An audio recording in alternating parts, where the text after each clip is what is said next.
The church was packed, the flowers smelled like fresh summer, and I felt as though I was walking on air. Today was my wedding day, the moment I had dreamt of for years. David and I had been planning this day for months, and everything seemed perfect. Or at least, it should have been.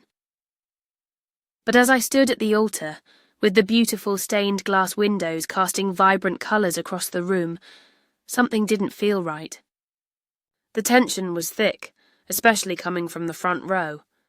David's father, Richard, sat there with a tight-lipped smile, and I couldn't shake the feeling that he was glaring at me more than usual. I had always felt like an outsider in his presence.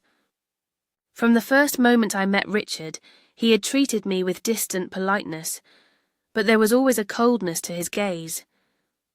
David would tell me that his father was just old-fashioned, but I couldn't ignore the subtle way Richard tried to control things. And that's when it hit me. Today was no different. As I stood beside David, waiting for the ceremony to begin, I noticed Richard lean over to David and whisper something.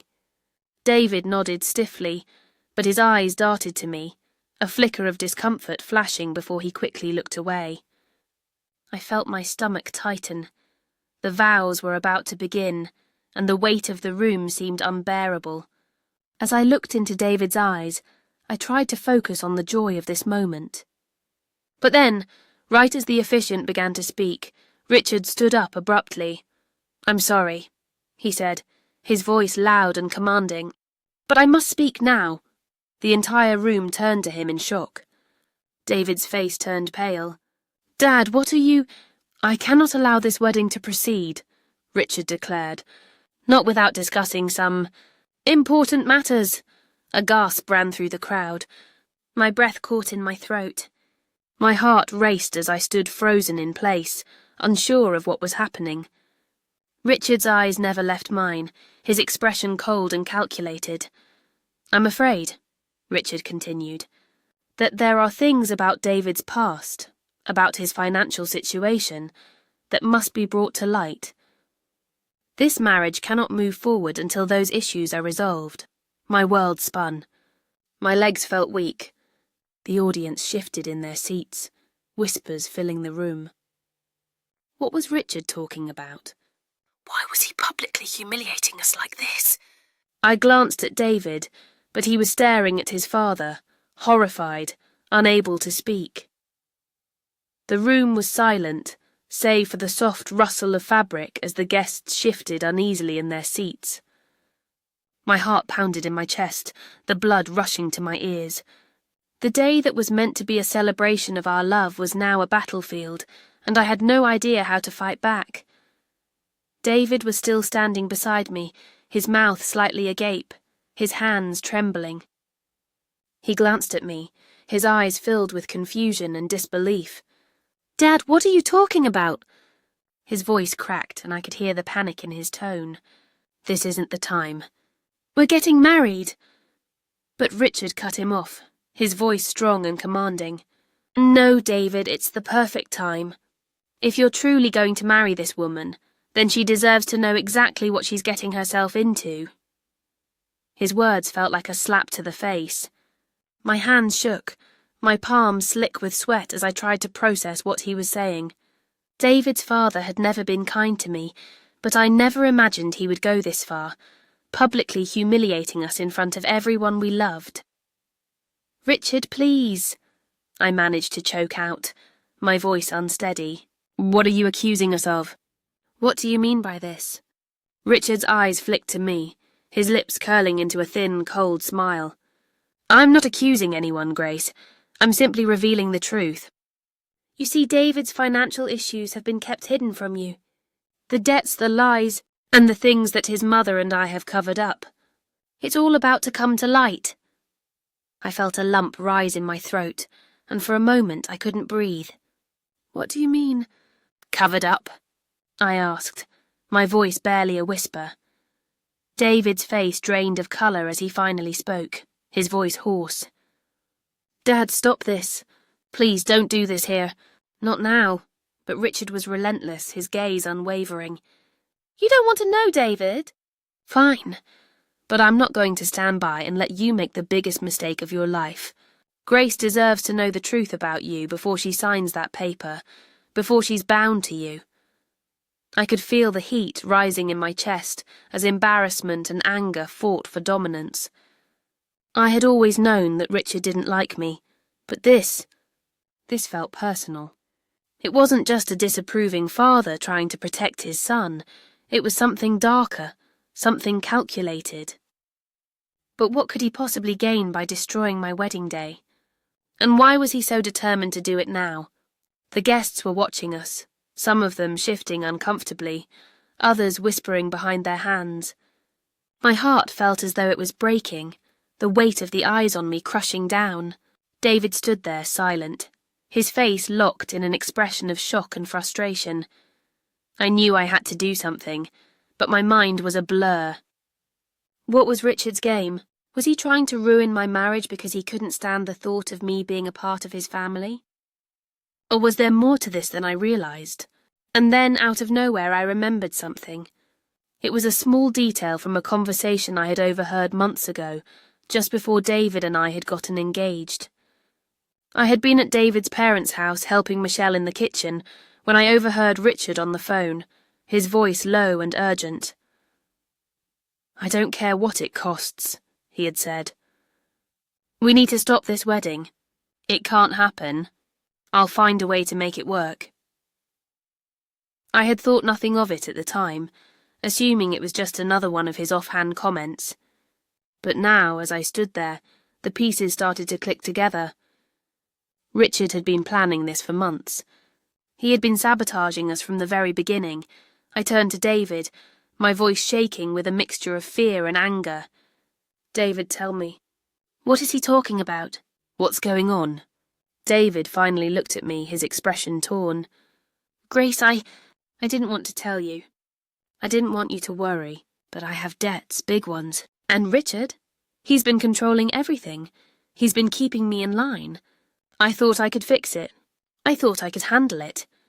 The words hit me like a cold wave. My stomach churned, and the room seemed to spin around me. David, my fiancé, the man I had trusted, had been hiding something this big from me. Why hadn't he told me? Why hadn't he trusted me enough to share this? Richard smirked as though he had won. "You see? You're marrying into this mess, Grace. You deserve better than this. You deserve the truth." But as he spoke, something inside me snapped. I wasn't going to let him control me anymore. This wasn't just about my wedding day. It was about my life, my future. I wasn't going to let Richard destroy everything I had worked for, everything I had built with David. I turned to the guests, my voice rising above the tension. "I'm sorry, but I think we all need a moment. The truth is, there's a lot I don't know. But I'm not walking away from this wedding without understanding what's really going on." The room fell silent again, but I didn't back down. I wasn't going to let Richard tear me apart, not without knowing the full story.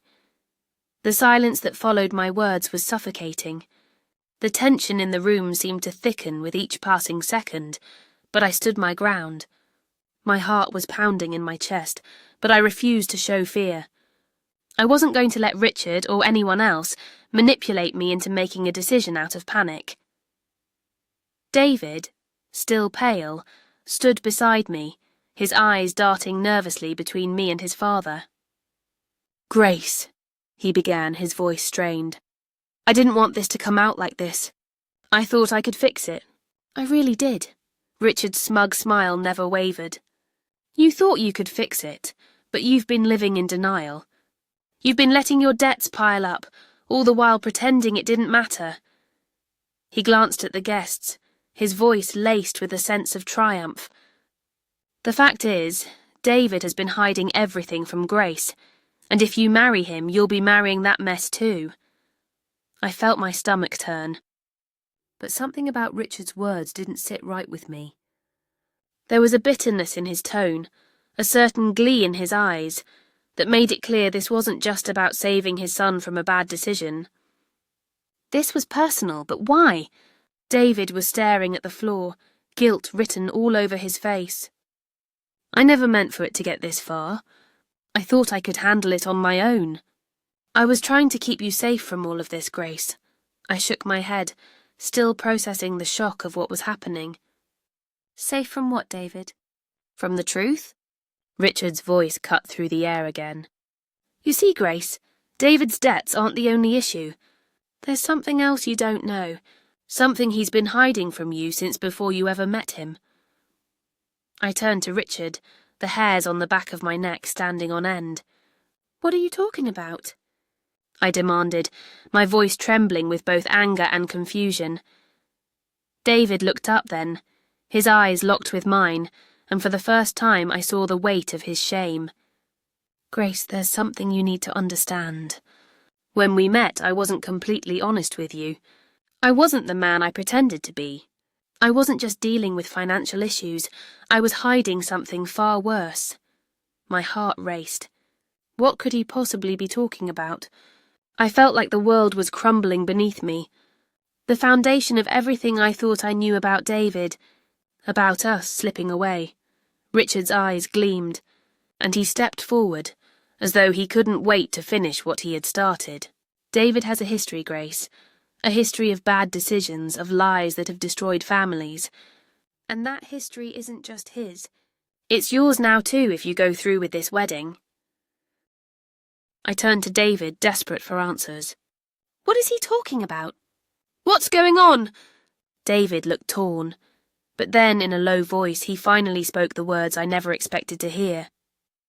I was involved in something I shouldn't have been. Years ago, before we met, I made a series of bad decisions. I borrowed money from some people I shouldn't have, and when I couldn't pay them back, they started threatening me. That's when Richard stepped in. I felt as though the ground had been pulled out from under me. Threatened? By who? What are you saying? I could barely get the words out. Richard's smile widened, almost cruel. David got himself into trouble with some very dangerous people, and when they started coming after him, he turned to me for help. But the problem was, I didn't have the money to get him out of it, so I made a deal with them. A deal that he didn't know about at the time. I couldn't process it. What deal? What did you do?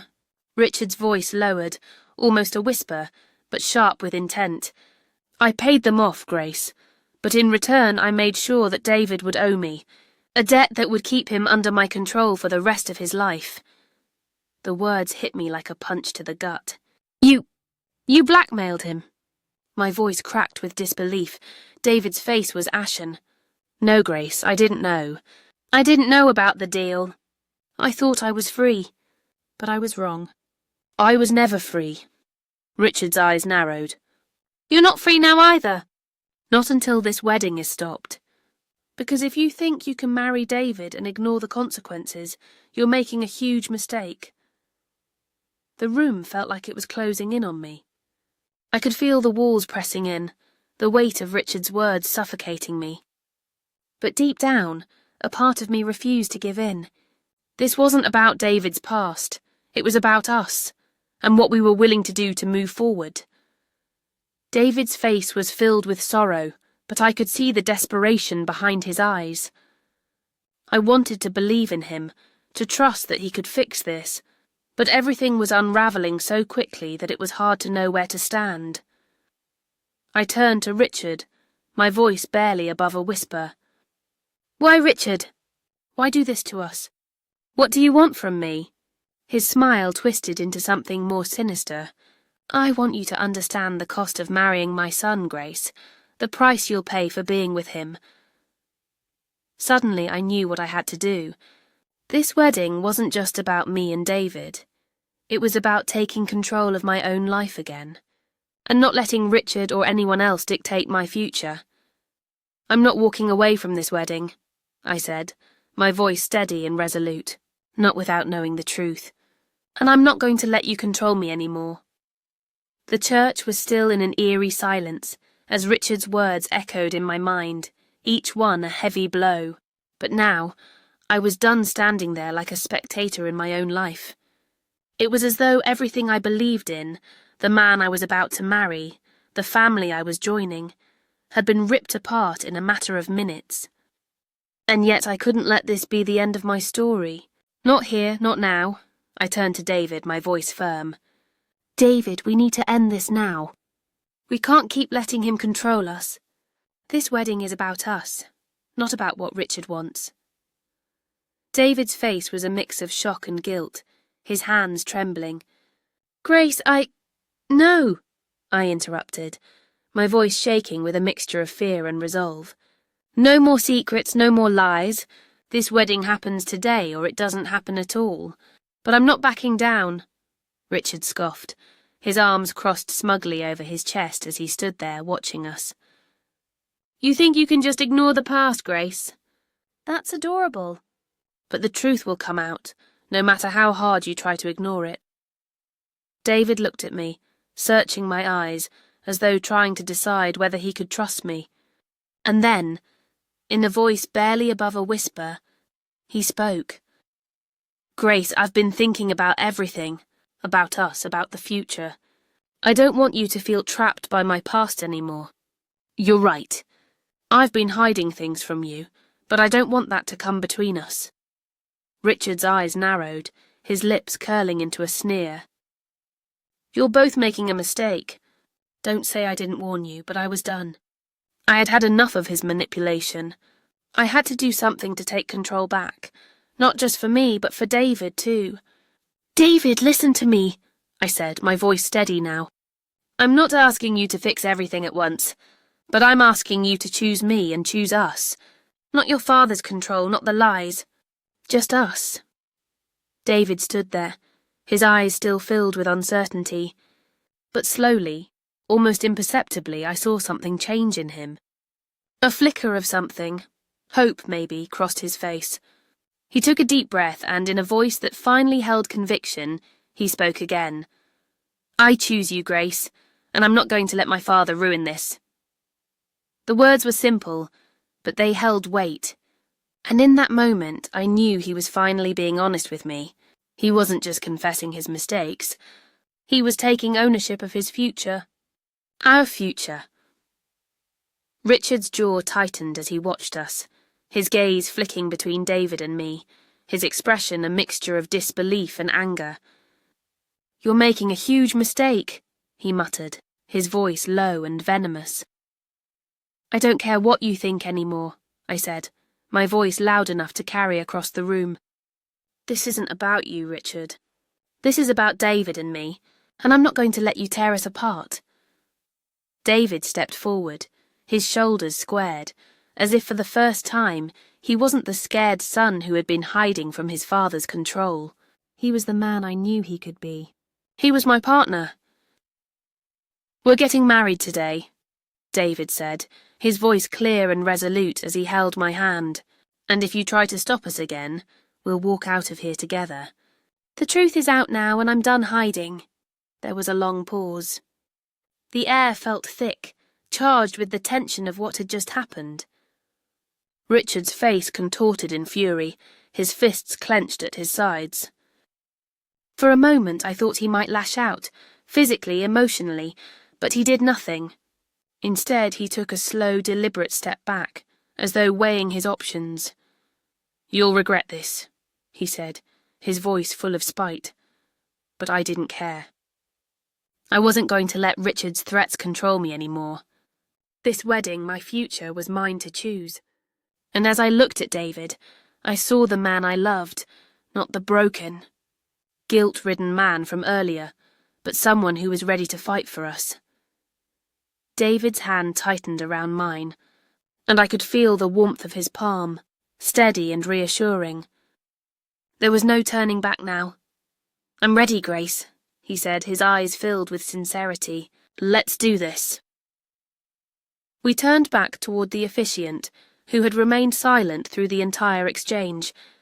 There was a tense pause as we waited for her to speak, for her to confirm that everything was still in motion. I could hear the hushed whispers of the guests behind us, the murmur of disbelief, but I didn't care. Nothing could stop us now. The officiant cleared her throat and spoke softly but clearly. Are you both certain about this decision? David nodded firmly, and I didn't hesitate. Yes, I said, my voice strong. We're certain. And with that we resumed the ceremony, the sound of Richard's heavy footsteps fading into the background. The officiant's voice continued, a soft hum in the background. But it felt distant now, as if I were underwater, floating just out of reach of everything around me. The atmosphere in the room had shifted, though. It wasn't the quiet reverence of a wedding ceremony. It was the tense calm after a storm had passed. The air was thick with whispers, with judgment, with things unsaid. David and I stood side by side, hands clasped, but I could feel the coldness creeping in again.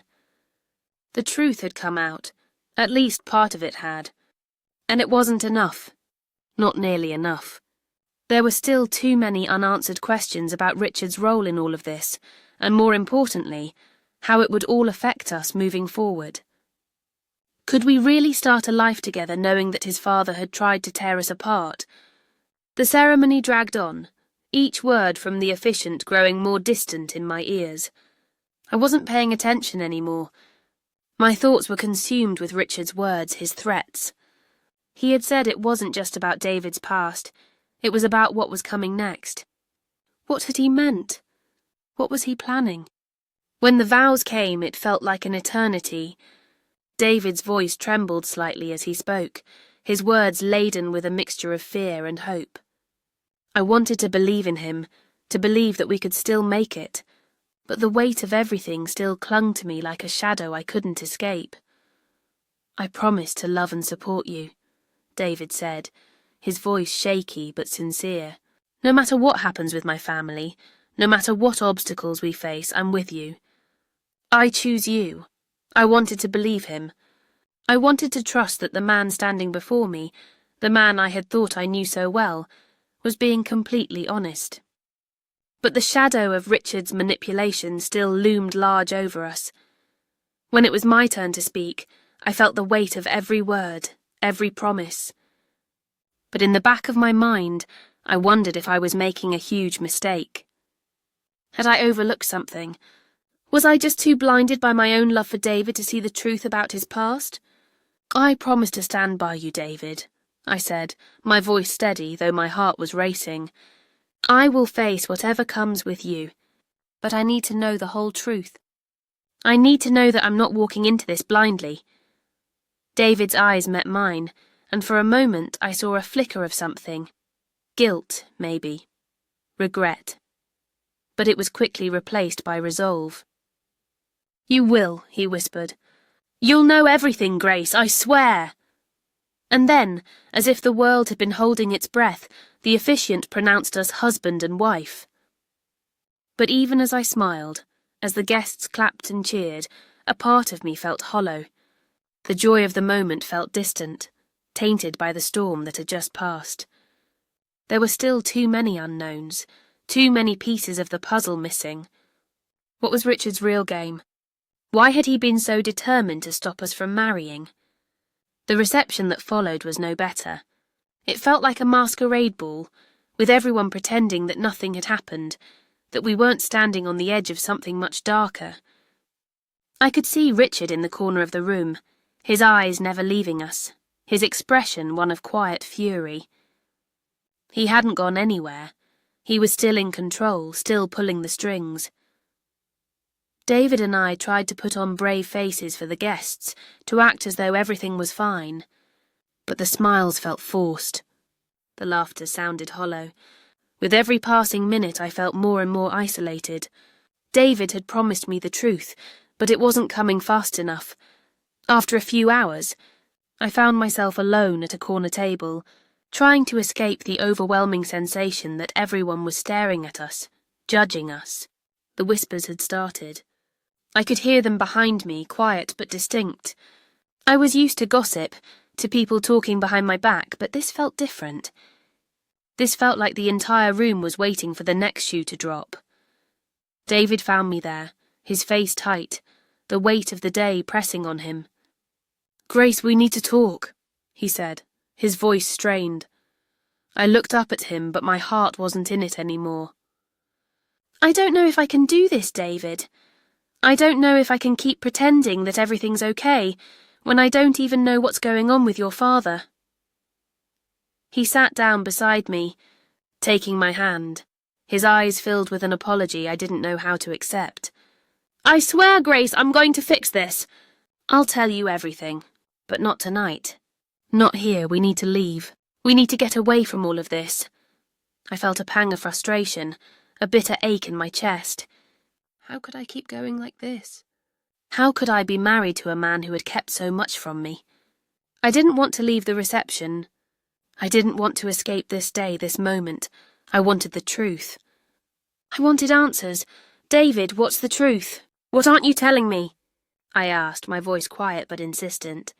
I don't want to live in the shadows anymore.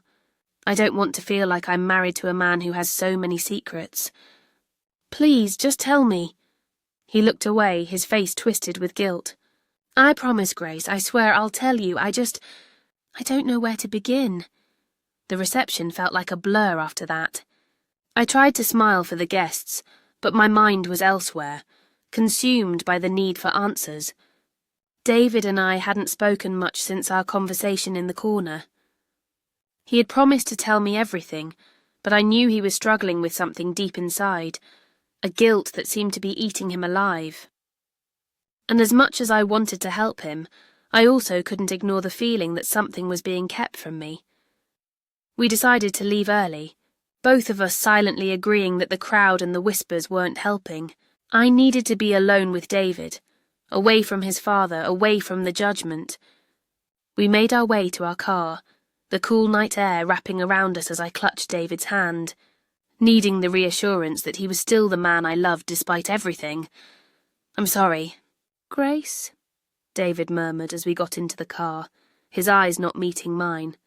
I don't know how to make this right. I don't know where to start. You can start by telling me the truth, I said, my voice steady but full of expectation. The whole truth, David, not just pieces of it. I deserve that, don't I? David exhaled slowly, leaning his head back against the seat. I know you do, and I will. But right now I just need you to trust me a little longer. Please, I'll explain everything. Just give me time. I wanted to scream, to demand answers right then and there, but I knew that wouldn't help. I needed him to open up, to trust me enough to tell me what had happened in the past. So instead of pushing him, I nodded, though my heart was heavy.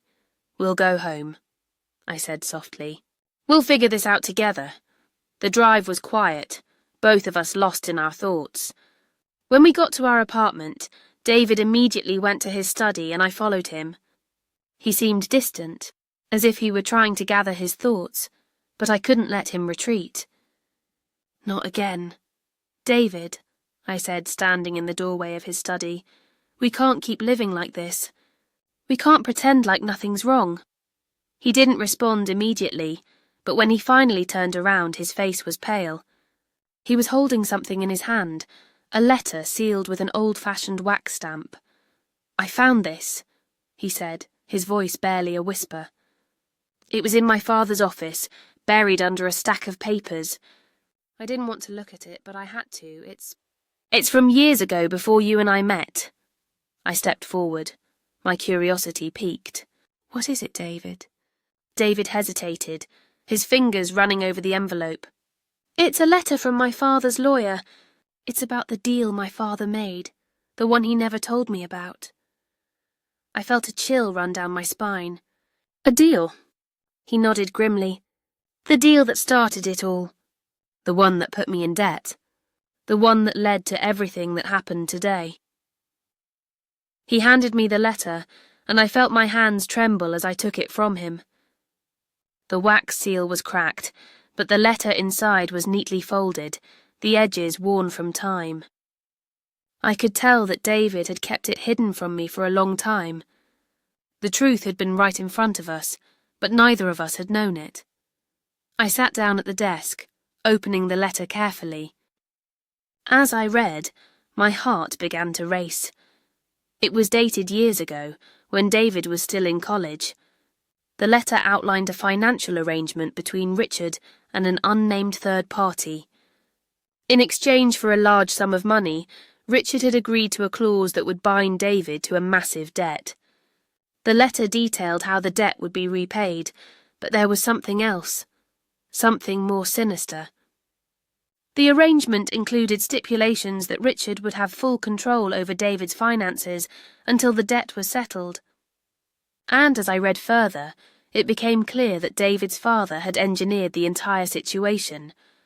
Richard had orchestrated this deal not out of necessity, but for power. He had taken advantage of David's desperation, knowing that it would create a lifetime of control. The deal had not just been about money, it had been a way for Richard to manipulate his son into submission. I looked up from the letter, my mind racing. David, this letter, this is proof. Proof that your father has been controlling you all along.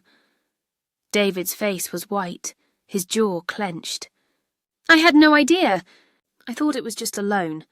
I thought I could pay it back. But this changes everything. He wasn't helping me. He was trapping me. I felt the weight of the truth settle in my chest. Everything Richard had said, the threats, the manipulation, suddenly made sense. He wasn't just trying to stop us from getting married. He had been trying to keep David in his control for as long as possible. We can't let this continue, David, I said, my voice firm. You need to confront him.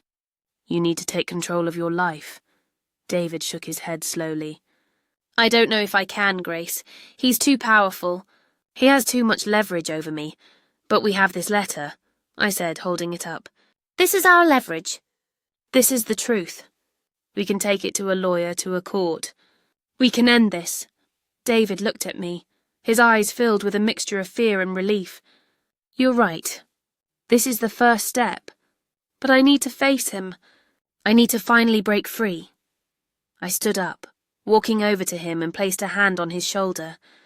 We'll do it together. You don't have to face him alone. The realization hit me then. We were no longer just fighting for our marriage. We were fighting for David's freedom. And this letter, this one piece of evidence, was the key to finally putting an end to Richard's control. The next morning, the weight of what we had discovered hung over me like a storm cloud, but there was no turning back now. I couldn't unsee the truth, the letter, the deal Richard had made, the way he had controlled David for years. I had thought the worst of the situation, but this revelation made everything far worse than I could have imagined. And now we had to confront Richard. We had to end this. David was quiet as we prepared to meet Richard. I could see the hesitation in his eyes, the fear of what his father might do. I knew Richard had always been a powerful, manipulative figure in David's life, but now we held the power. The letter, the proof, was on our side. Are you sure about this? I asked David as we stood in the hallway, just before leaving our apartment. Are you ready to face him? David took a deep breath, his hand gripping the doorframe. I don't have a choice, Grace. I can't keep living like this. I've been afraid of him for too long, but now I see what he's done. It's time to end it. I nodded, my heart pounding. We weren't just going to confront Richard about his manipulation of David's life. We were going to expose everything. We were going to take back control. We arrived at Richard's estate just after noon. The house was grand, imposing. Everything about it screamed power, control. The very things Richard had always used to manipulate David. As we stood on the doorstep, I could feel the tension building in the air. This was it. There was no turning back. David rang the doorbell and we waited. Richard answered the door, his eyes narrowing when he saw us standing there together. Well, well, Richard said, his voice cold and condescending. I'm surprised to see you two. I thought you might have run off, avoiding the inevitable. David's jaw tightened. We're not running anywhere, Dad. We need to talk. Richard's smile faltered for a moment, and then he stepped aside to let us in. Come on in, then. Let's get this over with. The house felt even colder inside. Dark wood panelling, heavy curtains, the scent of old money in the air. Richard led us into his study, where he sat behind his large desk, his posture perfectly poised as though nothing was wrong. But I could see the flicker of unease in his eyes. He knew what was coming. David and I sat across from him, the tension between us palpable. I glanced at David and he nodded. This was the moment. It was time to expose Richard for everything he was. "Dad," David began, his voice steady, "we know the truth. We know about the deal you made, the way you've controlled me for years." Richard's expression remained unchanged, but there was a slight tightening of his lips. "You think you know everything, David? You think you've figured it all out?" "We have proof," I said, my voice firm. I reached into my bag and pulled out the letter, sliding it across the desk to Richard. "We found this. Your lawyer's letter. The one about the deal you made with the third party. The one that shows how you've kept David in debt and under your control this entire time." Richard's eyes flicked to the letter, and for the first time I saw a crack in his facade. His hand twitched, and I could tell he was trying to keep his composure, but the shock was evident. "You think this letter changes anything?" Richard asked, his voice low but laced with venom. "You don't know the first thing about what you're dealing with. This is bigger than you two." David stood up then, his voice rising with anger. "No, Dad, this isn't bigger than us.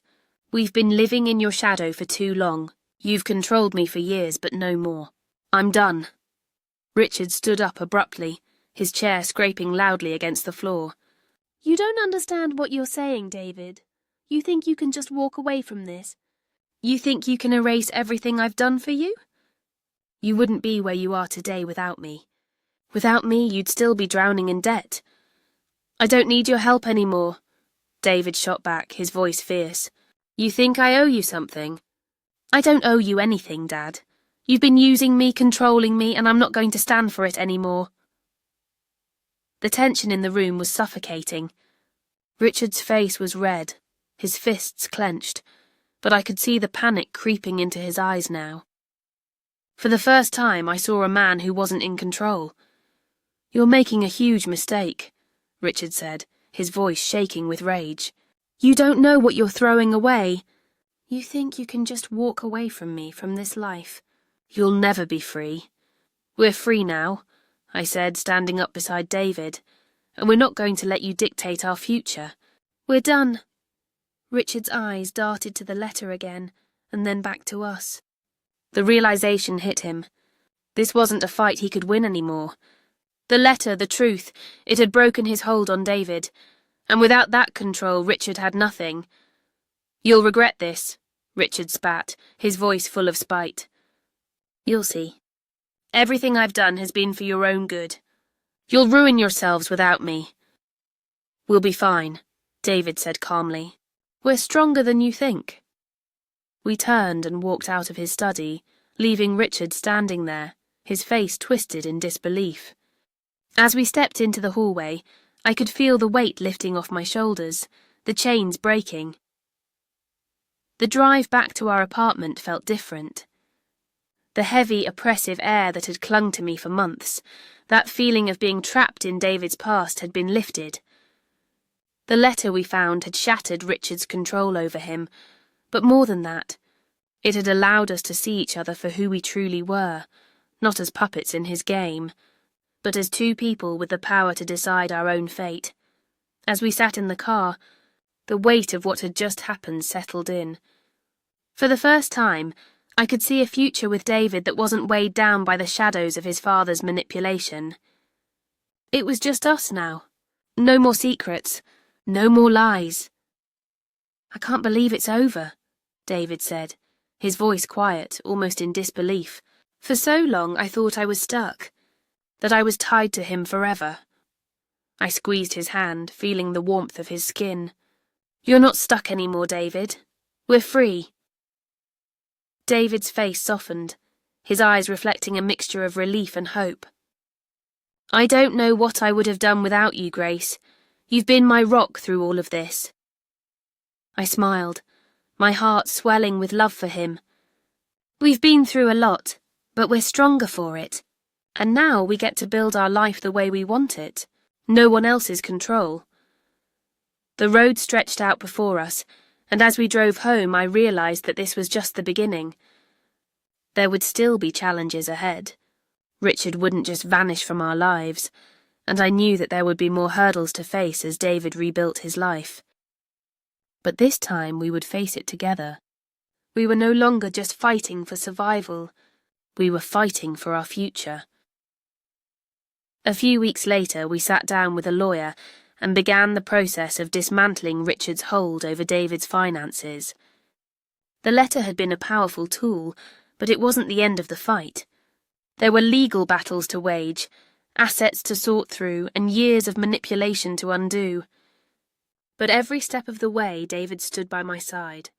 And I by his, Richard's reaction to the legal proceedings was just as we'd expected.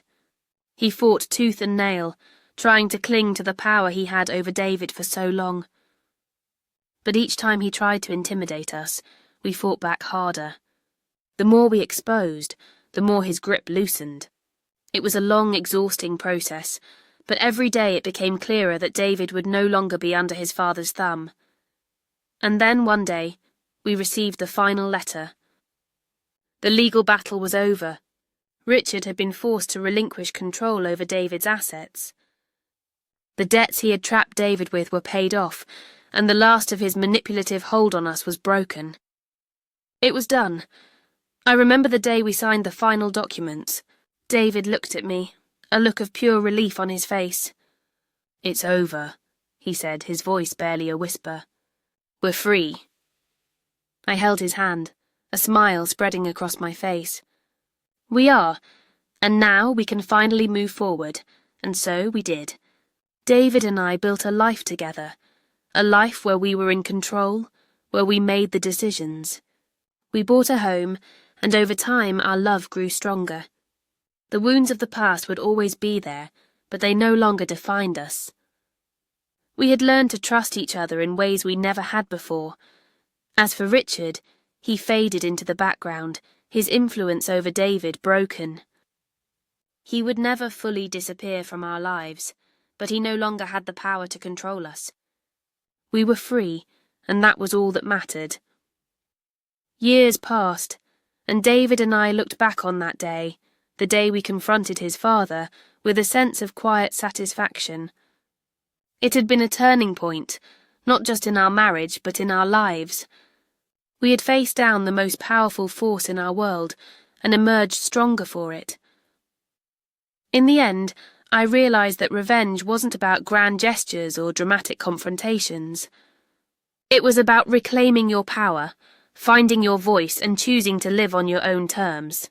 Richard had tried to break us, but in the end, he had only made us stronger.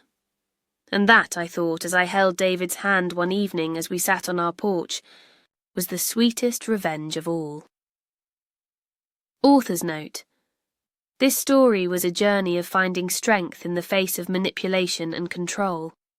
It's easy to feel powerless when others hold the strings, but true power lies in reclaiming your own life. The road to justice doesn't always involve violence or dramatic retribution. Sometimes it's about standing firm, facing the truth and walking away from toxic influences.